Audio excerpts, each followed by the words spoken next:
ഒരു cameo role എങ്ങനെ ഇരിക്കണം, അതെങ്ങനെ എഴുതണം, എങ്ങനെ അതിനെ കഥയിൽ ഉപയോഗിക്കണം എന്നതിൻ്റെ ഏറ്റവും മികച്ച ഉദാഹരണമാണ് മമ്മൂട്ടി നായകനായി അഭിനയിച്ച ആൾക്കൂട്ടത്തിൽ തനിയെ എന്ന സിനിമയിലെ മോഹൻലാൽ അവതരിപ്പിച്ച അനിൽ എന്ന കഥാപാത്രം. ഞാനൊന്ന് പറഞ്ഞോട്ടെ.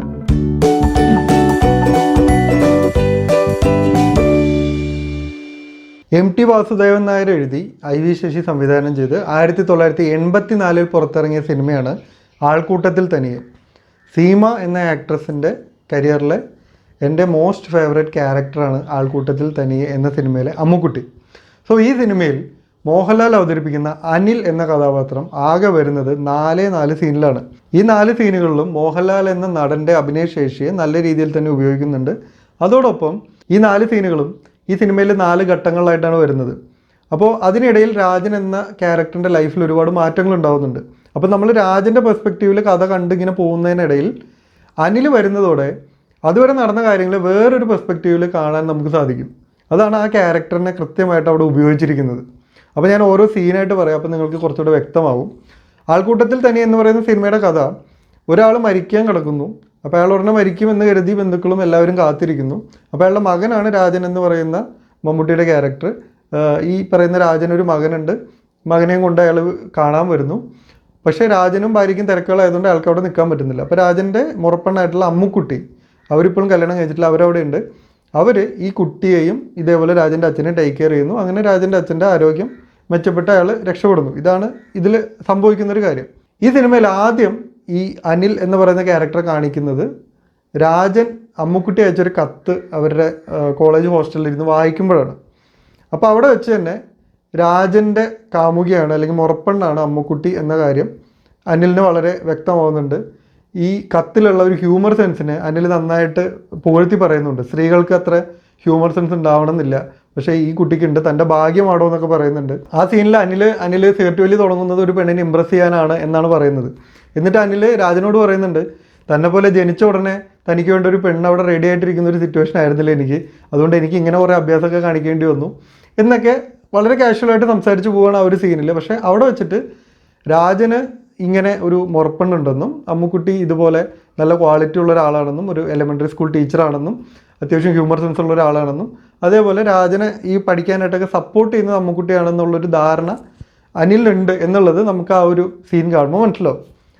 ഇനിയുള്ള ഒരു സീൻ എന്ന് പറയുന്നത് അനിൽ ഒരു രജിസ്റ്റർ മാരേജ് കഴിഞ്ഞിട്ട് രാജനെ കാണാൻ വരുന്നൊരു സീനാണ്. സോ ഇതിന് ശേഷം അനിൽ അയാളുടെ ഭാര്യയും കൂട്ടി ബോംബെക്ക് പോവുകയാണ്. സോ പോകുന്നതിന് മുമ്പ് അനിലിനാകെ 3 പേരോടെ യാത്ര പറയേണ്ടതുള്ളൂ. അതിലൊന്ന് രാജനാണ്. അതുകൊണ്ടാണ് അനിൽ ഭാര്യയും കൂട്ടി രാജനെ കാണാൻ വന്നത്. അങ്ങനെ ഇവർ കാഷ്വലായിട്ട് ഈ കല്യാണത്തിന് നടന്ന കാര്യങ്ങളൊക്കെ സംസാരിക്കുന്നു. അതിന് ഇവർ സംസാരിച്ചിരിക്കുമ്പോൾ അമ്മുക്കുട്ടി ചായം കൊണ്ടുവരുന്നു. അപ്പോൾ അമ്മുക്കുട്ടിക്ക് രാജൻ ഇവരെ അനിലിനെയും ഭാര്യയും പരിചയപ്പെടുത്തുന്നു. അപ്പോൾ അനിൽ ഇത് ആരാണെന്ന് ചോദിക്കും. അപ്പോൾ രാജൻ പറയും ഇത് അമ്മുക്കുട്ടിയാണെന്ന്. ഇത് കേൾക്കുന്നതും അനിൽ എഴുന്നേറ്റ് വെക്കും. ഒരു ചെറിയ ജസ്റ്ററാണ്, ചായ കുടിക്കുന്ന ഒരാൾ എഴുന്നേറ്റ് വെക്കുന്നത്, അത്രേ ഉള്ളൂ. പക്ഷേ അവിടെ വെച്ച് തന്നെ അയാൾ ഒരു സുഹൃത്തിൻ്റെ ഭാര്യ അല്ലെങ്കിൽ ഒരു ചേട്ടത്തി എന്നുള്ളൊരു സ്നേഹം, ആ ഒരു ബഹുമാനം കൊടുക്കുന്നുണ്ടെന്നുള്ളത് ആൾ തനി എഴുന്നേറ്റ് നിൽക്കുന്നതിൽ ക്ലിയറാണ്. അപ്പോൾ ആൾക്ക് അത്രയും ബഹുമാനം ഉണ്ട് അമ്മുക്കുട്ടിയുടെ. കാരണം ആൾക്കറിയാം രാജൻ്റെ പഠനത്തിലൊക്കെ സഹായിച്ചിട്ടുള്ളത് അമ്മുക്കുട്ടിയാണെന്നും രാജൻ്റെ മുറപ്പെണ്ണാണ്, രാജൻ്റെ ഭാര്യയാവാൻ പോകുന്ന ആളാണെന്നുള്ള കാര്യമൊക്കെ അനിലിനറിയാം. സോ ആ ഒരു സ്നേഹത്തോടും ബഹുമാനത്തോടും കൂടി ആൾ എഴുന്നേറ്റ് വെക്കുന്നു. അതിനുശേഷം ഭാര്യയോട് പറയുന്നു ഇവരുടെ കല്യാണത്തിന് നമ്മളോട് ഉണ്ടാവില്ല എന്നൊക്കെ പറഞ്ഞിട്ടാണ് അനിൽ അവിടെ നിന്ന് പോകുന്നത്. പക്ഷേ അനിൽ ഈ പറയുന്നതൊക്കെ രാജനും അമ്മുക്കുട്ടിയും വളരെ വിഷമത്തോടെയാണ് കേൾക്കുന്നത്. കാരണം അതിൻ്റെ തൊട്ട് മുമ്പ് ഇവർ തമ്മിൽ പിരിയുന്ന ഒരു സീനായിരുന്നു. ഇവരിനി വിവാഹം കഴിക്കില്ല എന്നുള്ളത് ഉറപ്പിച്ചതിന് ശേഷമാണ് അനിൽ അവിടെ വരുന്നത്. അപ്പോൾ ആ സീനിൽ രാജൻ പറയുന്നുണ്ട് എന്നെ ഒന്ന് ശപിച്ചൂടെ എന്നൊക്കെ. പക്ഷേ അമ്മുക്കുട്ടി വളരെ സോഫ്റ്റായിട്ട് എന്തിന്, എനിക്കങ്ങനെ ശപിക്കേണ്ട കാര്യമൊന്നുമില്ല എന്നൊക്കെയാണ് പറയുന്നത്. അപ്പോൾ രാജൻ ചെയ്യുന്നത് തെറ്റാണെന്ന് രാജന് അറിയാം. പക്ഷേ രാജൻ്റെ സാഹചര്യം കൊണ്ട് രാജൻ ഇവരെ ഉപേക്ഷിച്ച് വേറൊരു കല്യാണം കഴിക്കാൻ തീരുമാനിക്കുന്നു. ആ സമയത്ത് അനിൽ വരുമ്പോൾ അനിലിന് ഇതൊന്നും അറിയില്ല. സോ അനിലിൻ്റെ മനസ്സിൽ രാജൻ്റെ മുറപ്പെണ്ണാണ് അമ്മുക്കുട്ടി, അതുകൊണ്ട് ആ രാജൻ എന്തായാലും അമ്മുക്കുട്ടിയെ തന്നെ കല്യാണം കഴിക്കും. ആ ഒരു കാര്യം മനസ്സിൽ വെച്ചിട്ടാണ് അനിൽ സംസാരിക്കുന്നത്. അങ്ങനെ അനിൽ ബോംബെക്ക് പോകുന്നു. പിന്നീട് വർഷങ്ങൾക്ക് ശേഷമാണ് അനിൽ തിരിച്ചു വരുന്നത്. അപ്പോഴേക്കും രാജൻ കല്യാണം കഴിച്ചു, രാജന് മകനായി, രാജൻ്റെ അച്ഛന് അസുഖമായി. ഇവിടെ രാജനില്ല, രാജൻ്റെ മകൻ ഇവിടെ ഉണ്ട്, അമ്മുക്കുട്ടി അച്ഛൻ്റെ കാര്യങ്ങളൊക്കെ നോക്കി നിൽക്കുന്നു. ഈ ഒരു സിറ്റുവേഷനിലേക്കാണ് അനിൽ വീണ്ടും വരുന്നത്. അനിൽ വന്നിട്ട് അമ്മുക്കുട്ടിയോട് സംസാരിക്കുന്നത് രാജൻ്റെ ഭാര്യയാണെന്നുള്ള രീതിയിലാണ്. ഞാൻ രാജനെ അന്വേഷിച്ച് അവിടെ ചെന്നിരുന്നു, അപ്പോൾ അവൻ നാട്ടിൽ വന്നു എന്ന് പറഞ്ഞു. അപ്പോൾ തിരിച്ചു പോയല്ലോ, ഇവനെന്താ ഒളിച്ച് കളിക്കുന്നത്. പിന്നെ അനിൽ പറയുന്നുണ്ട് ഞാനിവന് കത്തയക്കുന്നുണ്ട്, പക്ഷെ അവൻ തിരിച്ച് കത്തുകളൊന്നും അയക്കുന്നില്ല. സോ ഇതിനിടയിൽ നടന്ന വേറെ ആളെ കല്യാണം കഴിച്ച കാര്യവും അച്ഛന് വയ്യാതായ കാര്യമൊന്നും അനിൽ വ്യക്തമായിട്ട് അറിഞ്ഞിട്ടില്ല. അപ്പോൾ അമ്മുക്കുട്ടി തന്നെയാണ് ഭാര്യ എന്നുള്ള രീതിയിലിരിക്കുന്നു. എന്നിട്ട് അനിൽ അയാളുടെ മക്കളെ കുറിച്ച് പറയുന്നത്, അയാൾക്ക് 2 പിള്ളേരുണ്ട്, നിങ്ങൾക്കിപ്പോൾ 2 പിള്ളേരായിട്ടുണ്ടാവുമല്ലോ എന്നുള്ള കാര്യങ്ങളൊക്കെയാണ് അനിൽ ചോദിക്കുന്നത്.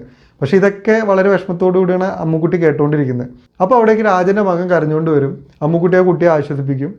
അപ്പോൾ അനിൽ ചോദിക്കും, ഇത് രാജൻ്റെ മകനല്ലേ, ജൂനിയർ രാജനാണോ എന്ന് ചോദിക്കുമ്പോൾ അമ്മുക്കുട്ടി അതേന്ന് പറയും. അപ്പോൾ അനിൽ സന്തോഷിച്ച് അവൻ്റെ അടുത്ത് ചെല്ലും, എടാ നിനക്ക് എന്നെ അറിയോ, നിൻ്റെ അച്ഛൻ എന്നെക്കുറിച്ച് പറഞ്ഞിട്ടുണ്ടോ, ഞങ്ങളൊക്കെ പണ്ട് ഇതുപോലെ കുറേ തല്ലുണ്ടാക്കിയിട്ടുണ്ട്, അന്നൊന്നും ഞങ്ങളിങ്ങനെ കരയില്ല എന്നൊക്കെ പറഞ്ഞ് കുട്ടിയുടെ കരച്ചിലൊക്കെ മാറ്റി സംസാരിക്കുന്നതിനിടയിൽ അറിയാതെ ഇയാൾ വീണ്ടും അമ്മുക്കുട്ടിയോട് എപ്പോൾ രാജൻ എപ്പോൾ വരും, നിങ്ങൾക്ക് എത്ര പിള്ളേരായി എന്നൊക്കെ ചോദിക്കുമ്പോഴാണ് രാജൻ കല്യാണം കഴിച്ചത് അമ്മുക്കുട്ടി അല്ല എന്നുള്ളത് അനിൽ മനസ്സിലാക്കുന്നത്. പെട്ടെന്ന് തന്നെ അയാൾക്ക് ആ ഒരു കുറ്റബോധം വരും. അയാൾ ഉടനെ ക്ഷമിക്കണം എന്ന് പറയുന്നുണ്ട്, എനിക്ക് മനസ്സിലാവുന്നു എന്ന് പറഞ്ഞിട്ട് ഇത് കേൾക്കുമ്പോൾ ഇയാൾ ആകെ തളർന്ന് ഒരു നിമിഷം അവിടെ ഇരുന്നു പോകും. സോ അയാളുടെ മനസ്സിൽ ഉണ്ടായിരുന്ന ആ പിക്ചർ അവിടെ വെച്ച് പൊളിഞ്ഞു. രാജൻ ഇങ്ങനെ വേറൊരു സാഹചര്യത്തിൽ വേറെ ആളെ കല്യാണം കഴിച്ചു എന്നുള്ളത് അയാൾക്ക് അവിടെ മനസ്സിലായി. അമ്മുക്കുട്ടിയോട് ഞാൻ പറഞ്ഞതൊക്കെ തെറ്റായി പോയി എന്നുള്ളത് അയാൾക്ക് മനസ്സിലായി. അപ്പോൾ അതൊക്കെ വളരെ മൈന്യൂട്ടായിട്ടുള്ള എക്സ്പ്രഷൻസിലൂടെ വളരെ നന്നായിട്ട് അദ്ദേഹം അഭിനയിച്ചിട്ടുണ്ട്. വളരെ നീറ്റായിട്ടുള്ള വളരെ മെച്ചുവേർഡ് ആയിട്ടുള്ളൊരു പെർഫോമൻസ് ആണത്. ഓവറാക്കാതെ വളരെ മൈന്യൂട്ട് എക്സ്പ്രഷൻസിലൂടെ ആ കുറ്റബോധവും ആ പെയിനും ഒക്കെ അവിടെ കൃത്യമായിട്ട് എക്സ്പ്രസ് ചെയ്യപ്പെടുന്നുണ്ട്. അവിടെ നിന്ന് അനിൽ പോകുന്നു. പിന്നീട് അനിൽ വീണ്ടും രാജനെ കാണാൻ വരുന്നു. അത് സിനിമയുടെ അവസാനത്തോട് അടുക്കുന്നൊരു സമയത്താണ് കാണാൻ വരുന്നത്. അവിടെ അനിൽ ഒറ്റയ്ക്കാണ് വരുന്നത്. അവിടെ വെച്ച് അനിൽ രാജനോട് സംസാരിക്കുമ്പോൾ രാജൻ പറയുന്നത്, എടാ കുറച്ച് സമയം എന്താ, ഞാനിതൊക്കെ എക്സ്പ്ലെയിൻ ചെയ്യാം, ഈ തിരക്കൊക്കെ ഒന്ന് കഴിയട്ടെ എന്നാണ്. അപ്പോൾ ആ സമയത്ത് അനിൽ തിരിച്ചു പറയുന്ന കാര്യങ്ങൾ ശരിക്കും രാജൻ്റെ ഒരു മനസാക്ഷി രാജനോട് തിരിച്ച് ചോദിക്കാവുന്ന കാര്യങ്ങളാണ്. അതായത് രാജൻ അത്രയും കാലം ചെയ്തു വന്ന കാര്യങ്ങൾ, അമ്മുക്കുട്ടിയോട് ചെയ്ത് തെറ്റാണെങ്കിലും ഇതിനെല്ലാം രാജൻ്റെ മനസ്സിൽ സ്വന്തമായിട്ടുള്ള ചില ന്യായീകരണങ്ങളുണ്ട്. അപ്പോൾ അയാൾ ആ ഒരു ഫ്ലോയിൽ ഇങ്ങനെ പൊയ്ക്കൊണ്ടിരിക്കുകയാണ്. അപ്പോൾ നമ്മൾ സിനിമ കാണുമ്പോൾ നമ്മളും ആ ഒരു ഫ്ലോയിൽ പൊയ്ക്കൊണ്ടിരിക്കുമ്പോൾ കുറേയൊക്കെ രാജൻ്റെ സാഹചര്യമല്ലേ എന്ന് കരുതി നമ്മളും വിട്ടുകളയും. പക്ഷെ അവിടെ വരുന്ന അനിൽ പറയുന്നത്, നീ ചെയ്ത കാര്യം, നീ ചെയ്യാതിരുന്നൊരു കാര്യം ഞാൻ ചെയ്തു. അതായത് സമൂഹം തെറ്റെന്ന് പറയുന്നത് പ്രേമിച്ച ആളെ കല്യാണം കഴിക്കുന്നു, വീട്ടുകാരെ ധിക്കരിക്കുന്നു, ആ തെറ്റൊക്കെ ഞാൻ ചെയ്തു. എന്നിട്ട് എനിക്കെന്തുണ്ടായി, ഞാൻ സക്സസ്ഫുള്ളാണ്, എനിക്ക് മക്കളുണ്ട്, എൻ്റെ സക്സസിൻ്റെ കാരണം എൻ്റെ ഭാര്യയാണ്. പക്ഷെ നീ ചെയ്തത് തെറ്റാണ്, നീ ഈ സാഹചര്യം എന്നൊക്കെ നിന്നെ സ്വയം പറഞ്ഞ് ബോധ്യപ്പെടുത്താം, പക്ഷെ നീ ചെയ്തത് ശരിയല്ല എന്ന് തന്നെയാണ് അനിൽ പറയുന്നത്. സോ അത്രയും കാലം രാജൻ മനസ്സിൽ സ്വയം ന്യായീകരിച്ച് വെച്ചിരുന്ന കാര്യങ്ങളൊക്കെ ആ സീനിൽ പൊളിയാണ്. അപ്പോൾ നമ്മുടെ പെർസ്പെക്റ്റീവ് മാറും. അത്രയും സ്ട്രോങ് ആയിട്ട് തന്നെ ഒരു മയമില്ലാതെ അനിൽ രാജനോട് അങ്ങനെ സംസാരിക്കും. എന്നിട്ട് അയാൾ പറയുന്നുണ്ട്, എൻ്റെ ലവബിൾ റാസ്കൽ, നീ മരിച്ചുപോയി എന്നുള്ളതാണ് എൻ്റെ വിഷമം എന്ന് പറഞ്ഞിട്ടാണ് അനിൽ അവിടെ നിന്ന് പോകുന്നത്. അപ്പോൾ രാജൻ പറയുന്നുണ്ട്, നമുക്കിനി ഒന്നുകൂടെ കാണണമെന്ന്. ഞാനിതെല്ലാം പറയാമെന്ന് പറയുമ്പോൾ അനിൽ പറയും, നമ്മളിനി ഒരിക്കലും കാണില്ല എന്നുള്ളത്. സോ അയാളുടെ മനസ്സിൽ അയാളുടെ സുഹൃത്തിനെ കുറിച്ചുണ്ടായിരുന്നൊരു ഇമേജ്, അയാൾ അമ്മുക്കുട്ടിയോട് ചെയ്ത തെറ്റ് കാരണം അയാൾക്ക് സുഹൃത്തിനോട് ക്ഷമിക്കാൻ പറ്റുന്നില്ല, ആ ഒരു കാര്യം എത്ര വലുതായിരുന്നു എന്നുള്ളത് അനിൽ കൃത്യമായിട്ട് പറയുന്നു. അത് സിനിമ കാണുന്ന നമ്മൾക്കും കൂടെയാണ് അത് പറഞ്ഞു തരുന്നത്, രാജൻ ചെയ്തത് ശരിയായിരുന്നില്ല എന്നുള്ളൊരു കാര്യം. സോ ഈ ഒരു 4 സീനുകളുടെ സമയത്തും അമ്മുക്കുട്ടിയും രാജനുമായിട്ടുള്ള റിലേഷൻഷിപ്പ് പല സ്റ്റേജുകളിലാണ്. ആദ്യത്തെ സീനിൽ അമ്മുക്കുട്ടിയും രാജനും മുറപ്പെണ്ണും മുറച്ചെറുക്കനുമാണ്, അവരിഷ്ടത്തിലാണ്. രണ്ടാമത്തെ സീനിൽ അവർ പിരിഞ്ഞു, രാജൻ്റെ വിവാഹം ഉറപ്പിച്ചു. മൂന്നാമത്തെ സീനിൽ രാജന് ഓൾറെഡി വേറെ കല്യാണം കഴിച്ച് കുട്ടിയായി, പക്ഷേ ആ കുട്ടിയെ അമ്മുക്കുട്ടി ടേക്ക് കെയർ ചെയ്യുന്നു. നാലാമത്തെ സീനായപ്പോൾ രാജൻ്റെ അച്ഛനെയും ഇവർ ടേക്ക് കെയർ ചെയ്ത് രക്ഷിച്ചു. എന്നിട്ടും രാജൻ സ്വന്തം ഫാമിലിയായിട്ട് തന്നെ തിരിച്ചു പോകണം, അമ്മുക്കുട്ടി വീണ്ടും തനിച്ചാവുകയാണ്. ഈ സമയങ്ങളിൽ ഇവർ തമ്മിലുള്ള റിലേഷൻഷിപ്പ് മാറുന്ന സമയത്ത് അനിൽ വരികയും കറക്റ്റായിട്ട് അവിടെ സംസാരിക്കേണ്ട കാര്യങ്ങൾ പറയുകയും ചെയ്യുകയാണ് ചെയ്യുന്നത്. സോ മോഹൻലാൽ എന്ന നടനെ വളരെ നന്നായിട്ട് ഉപയോഗിച്ചിട്ടുണ്ട്. ആളുടെ ഒരു സംസാര രീതി ആയിക്കോട്ടെ, ആളുടെ ഒരു വളരെ മിനിമലായിട്ടുള്ള അഭിനയ രീതി ആയിക്കോട്ടെ, ഇതെല്ലാം കൃത്യമായിട്ട് ഉപയോഗിച്ചിട്ടുണ്ട്. കഥയ്ക്കും കൃത്യമായ ആവശ്യമുള്ള സമയത്താണ് ഈ അനിൽ എന്ന ക്യാരക്ടർ വരുന്നത്.